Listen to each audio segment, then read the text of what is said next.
Hello, everyone, and welcome back to the Better Advertising with Better Media podcast. So we are actually live at Prosper today, and I am sitting with one of my most recent favorite purchases. So Kate Bray, the CEO and founder of Reb Relief, has recently launched a new product. And if you haven't bought the product, you are missing out because as a female in the space, you identified this incredible niche opportunity. Kate, can you tell us a little bit about your brand and how you got started? Yeah. Okay. So I'm Kate. I'm so excited to be here. Being here with Destaney is like bucket list. This is amazing. But yeah, so Reb started actually on Amazon's search rank tool. So I Search Query Performance or? This was back before any of those existed. Okay. Yeah. Yeah. So my background is actually in Amazon DSP. But I want to say this was like 2019 when I was trying to find a long tail for this supplement brand in the period pain space, and compared to the gout space, the long tail for the period pain space was very short. You mean that no one's searching for period pain relief products? No, because it's such a niche industry and it's taboo, and that's what was so crazy. Was like there was, you know, I learned so much more about gout than I did about period pain, like, you know, with those two clients. And so yeah, I ended up I personally have struggled with endometriosis for about 10 years myself, and I've always found myself sandwiched between two heating pads. And I probably was the first person on Amazon to search for a diaper-shaped diaper heating pad for adults for back pain and uterus pain. Yeah, and if you have a better, like, we're trying to kind of figure out how to direct people to search for it in a little bit more of a kosher way, but so far, yeah, that's been the search term people are using. But well, I mean, let's actually talk about that. Yeah, You have created a product in a category that I don't want to say it doesn't exist, but it's a category that hasn't been served to its full potential. Right. And in my opinion, this is one of the biggest values of Amazon. As we've all seen and heard of the studies, people go to Amazon for brand discovery and for search. Mm-hmm. So you used a tool similar to Search Query Performance Report, which allows you to see search term trends. You realize there's an underserved category in the market. Yep. You solve that problem, and you launch a brand, which brings us to where we are today. The brand is launched, the brand is live. I have bought the product and it's amazing. How do you bridge that gap? When people aren't necessarily searching on Amazon for the term that you want, you have to lean into a lot more creative.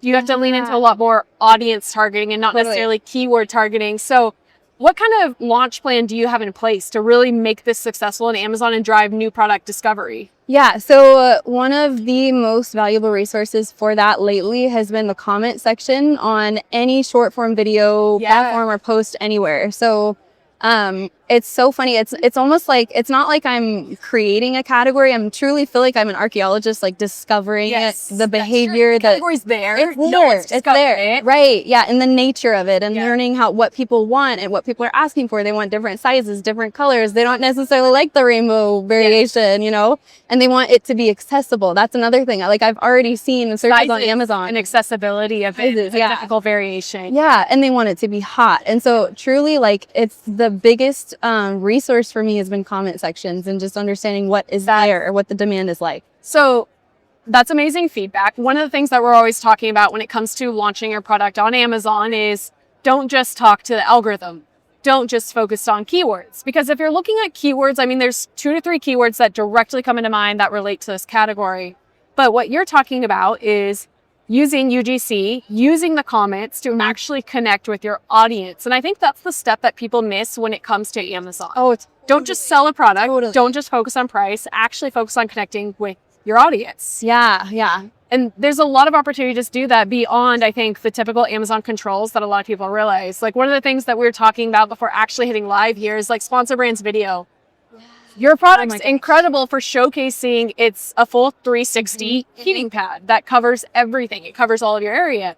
But you can't necessarily see that just from an image. No. So being able to lean into video or a sponsor brand custom image that showcases and highlights just how well it fits can really stand out for a brand like yours. Totally. And one of the tools I'm most excited about that's going to scale that for Reb is creator connections. Yes. I think that is one of the biggest opportunities. It's right on the horizon for us. But yeah, I think just you have this army of influencers and publishers at your fingertips. Yes. And all you have to do is send them your product. Like I'm so excited. And That's it's directly an ad console, which is one of my favorite pieces. You have all the data right there. I'm always like logging into ad console and I'm like, oh, we have this new thing I know. and this new thing. And I think that's an amazing opportunity because like a lot of people, when they think about Amazon advertising, they think about keywords, like you said. Yeah. You're in a category where keywords may not be the main discovery driver. Yeah. You are building a legitimate brand. And I think one of the coolest things about this launch that I shouted out is you went viral and Meghan Trainor commented on one of your posts. I know. And it was amazing. And like when Kate's talking about leaning into creator connections, what she's saying is she has a fantastic product that isn't maybe discoverable from a keyword. So maybe you can't just bid on a keyword and drive the discovery need, but when you can partner with the creator connections team and drive that visibility, when people see how much your product is evangelized, when you have Meghan Trainor saying this is cool, it's a really big opportunity, I think, to build an audience and a fan base. Yeah, and Amazon, I've just noticed lately is really leaning into opening up video first resources for brands, which like this is the age that this is the time to do that, and that's so. For a brand like mine, that's so compelling. Like, I'm so excited about that. Absolutely. I mean, small things like a lot of people don't realize you can log into advertising console and launch a streaming TV ad. Yeah. No minimums, no commitments. You can have an ad that's playing on someone's TV launched directly from ad console for $50 if you wanted to. So I actually have a question for you around the streaming TV. It will for you. For you. And this is why I'm so happy you're here. But like when it comes to streaming TV creative for Reb specifically, like what guidance do you have for me? Because I know you talked about demonstrating the product and making sure that it's easy to understand what it does. There's a huge creative aspect to that. That's really important. Absolutely. I think there's a few things to keep in mind when you're talking about creative or Amazon advertising videos in general. One, you have to think about the end customer first. So when you're running a sponsor brand's video, that video is typically being showcased in the search results. So someone's already ready to buy that style of product. So we focus on more of like what's going to drive home a conversion. So the value add, the kind of immediate purchases, that's what we focus on when we're looking at sponsor brand video. For streaming TV, that's going to be showcased at someone's home. They're not in the mindset to immediately purchase. They're maybe watching The Boys or The Summer I Turned Pretty. Yeah, I do too. It's so great.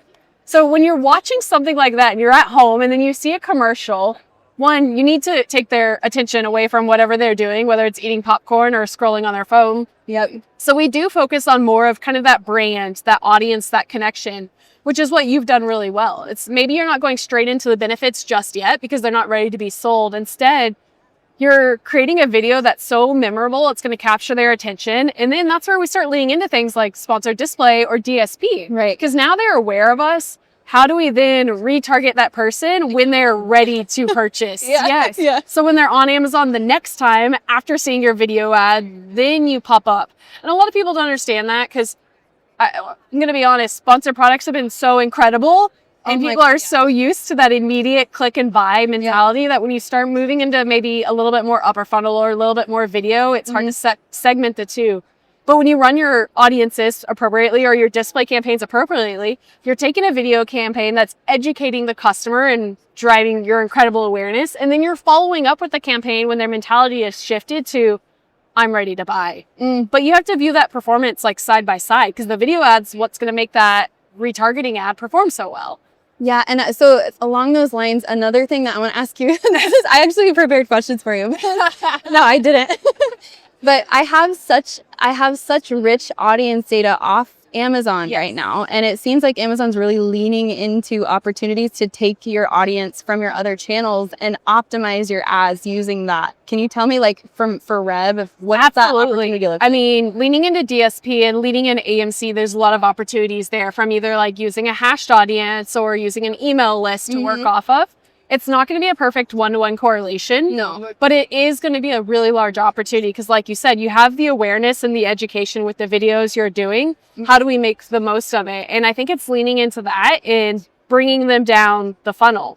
And, you know, even talking about AMC in general, we just gave a great example. If you're running a video campaign that educates someone and drives evangelism and awareness for your brand, and then you're running a sponsored display retargeting campaign to bring them to purchase, how do you view those side by side? It's not normally possible, but with AMC, we have the ability to look at that. So like one of the data points I've loved that we found is when you introduce someone to a video first, we have seen a direct correlation in the conversion rate of the sponsored product ad later on. Because your video ad convinced them to buy, they just weren't ready at that time. Okay. Your sponsored product ad was the one that got the majority of the credit because that's when they checked out. Totally. Yeah. Totally. That's so cool. What a time to be alive. It's insane, and it's honestly incredibly overwhelming. And I think it's sometimes I'm like, this is way too much. Let's go back to the old days where like someone just like ran a billboard ad and like 20-cent cost per click. Like I want a spinny sign on the side of the highway. That seems a lot easier. The CPMs on that seem a lot easier to manage. That's amazing. Yeah, no, it's such a cool time to be launching a brand. And it's so cool too, because I think there's this huge, it's also just systematically this big transfer of wealth that's kind of happening from older generations to younger generations. Yes. And we have so many ideas and so many tools and resources at our fingertips. Yeah. Yeah. Yeah. I mean, really small things. I think, again, like directly with an ad console, we have the ability to create video assets. Yeah. There's AI in it. Yes, Like, yes. yeah. Like what used to take someone a full agency to outsource to and Yeah. relatively expensive is now capable. I mean, Took weeks and tons of creative brief, editing. solo, individually identified a niche in the market using an Amazon resource. And then produced a product to solve that problem. And now we're going to be able to launch that product directly on Amazon. You have the creative resources to make it happen and to showcase why your brand is incredible, and all of the data to then again utilize everywhere. And that's insanely powerful. I agree. Yeah. I'm just happy to be here. I'm just happy to be here. That's all that matters. Yeah. Is there anything that you think will be a specific difficulty with your brand and kind of solving a new problem in the market? Yeah. I mean, I think people are so like, there's a better word than like avid. People are so excited to get their hands on this product, and like just balancing that like cash flow, inventory, like replenishment equation is very new to me. I have a business degree. Like I listened in all my courses, almost all of them, but like that's just been such an interesting sort of journey. Another thing is all the logistics. Like, and I know there's all these new resources that Amazon is partnering with brands to connect your D2C, fulfillment partners with the Buy with Prime and all of these ways that's really simplified. But it's truly just, I'm a one woman show. Yeah. So managing, all the paperwork that comes up with that has been a really big challenge for me. And, you mean staying in stock matters? Oh my gosh. Yeah. And we went from this 6-month period of being a pre-orders only to now we're fulfilling orders, and I'm learning about the customer service aspect of it and the automations and AI agents and all this stuff. And so, yeah, there's just so many new challenges that are so fulfilling. Yeah. No pun intended. Yes. Okay. That was pretty good. Sorry. But, yeah, it's just been so interesting to learn about that and to overcome those things and to put a new sort of tool in my arsenal when it comes to like my YouTube search history and all the things I'm learning about. Yeah. It was interesting. Brian Porter this morning manages Simple Modern, and Simple Modern is the number one drinkware brands on Amazon. And one of the stats that he gave was it took almost 7 years of just reinvesting all of their cash flow into inventory. Not to say that's what's going to happen here. I just need to go to Disneyland. That's it. That's all that matters. I swear. The bar is on the floor, guys. We'll be able to get a sponsorship for that. Yeah. But it's incredibly important to realize, one, Amazon's a flywheel, and staying in stock matters, because if you're in stock, people can buy your products. If people can buy your products, they can leave reviews. The more reviews you have, the higher your conversion rate. Yeah. It really matters. And I don't understand how you're managing it all. As everyone knows, I've only done Amazon advertising for 7 years now. And I can go really deep in Amazon ads, but that's not beneficial for things like cash flow and inventory replenishment. Very different skills. And I am amazed at your ability to just figure all of this out and get started. Like, truly, I think it's absolutely incredible. And I think it's a testament to anyone here when you have an idea to just do it and figuring it out along the way. Because we have Amazon's giving us so many resources to bridge the gap. You don't have to be a supply chain perfectionist. You don't have to be incredible in being know-it-all about business, because Amazon's trying to make it easier for anyone to sell when they have a product that actually solves the problem. They say that, you know, you're flying a plane and building it at the same time. It's like Amazon's flying beside you with like, they're like throwing tools. Like, it's really the best time to do it. Yeah, just in case. Like, no, it's been amazing. Yeah. That's incredible. Well, if I could give any advice to anyone listening, it's to see a success story like this and don't say, wow, she's incredible. I mean, you can say that actually because she is great. It's fine if you do. But truly what's amazing to me is like anyone has the opportunity to succeed. And it's easy to get caught up in the shiny object syndrome in the space. I think there's so much going on that you can lean into. But if you identify a passion in the market, we have the tools that can help get you there. We have a good community now. I mean, Kate and I both spoke yesterday at the Prosper Show Female Founder event.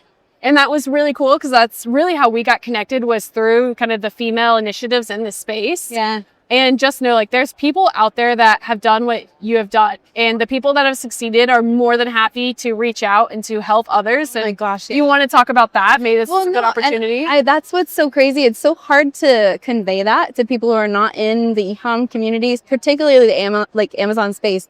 The willingness to share best practices, resources, connections, finances. Like, I mean, I have so many people's like logins to their Instagram accounts. Like, that's so crazy. People are so open here and so open to sharing and supporting and helping. And I think especially in particular for Reb, when we're talking about something that's a little bit taboo and we're trying to kind of encourage society to talk about this very real problem. There is no better community to be doing that in particular that group of women yesterday that we were sharing guacamole and mimosas with.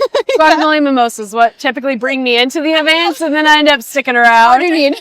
Yeah, for sure. For sure. And I think there's like three key themes here, and it's not to get a little Nike on us, but like just do it and to take the leap. No, it's so true. It's like so true. You took the leap and you launched a brand. It was incredibly successful. And there was never a moment where I felt totally ready. Like, to be completely honest, there was always a ledge. Oh, you never? Always a ledge. I know. I still get insecure. I will still send like LinkedIn posts to my COO and be like, hey, will you review this? I'm really insecure about posting it. Like, I've been posting content for 7 years. Like, and I'm like, I don't know if this is actually a good topic. So true. But reach out to people. Like, we're all willing to help. Like, we've been doing this a long time. No one's ever ready. But I think so much of it is just having the confidence to do it and figure it out along the way. And you'll find the right resources, whether it's, you know, Amazon ads or through the community or any of the resources or listening to this podcast. Those are things that's going to help take you to the next level. So, Kate, thank you so much for joining, and congratulations on your launch. So cool. Thank you so much, Destiny. Thank you, Amazon.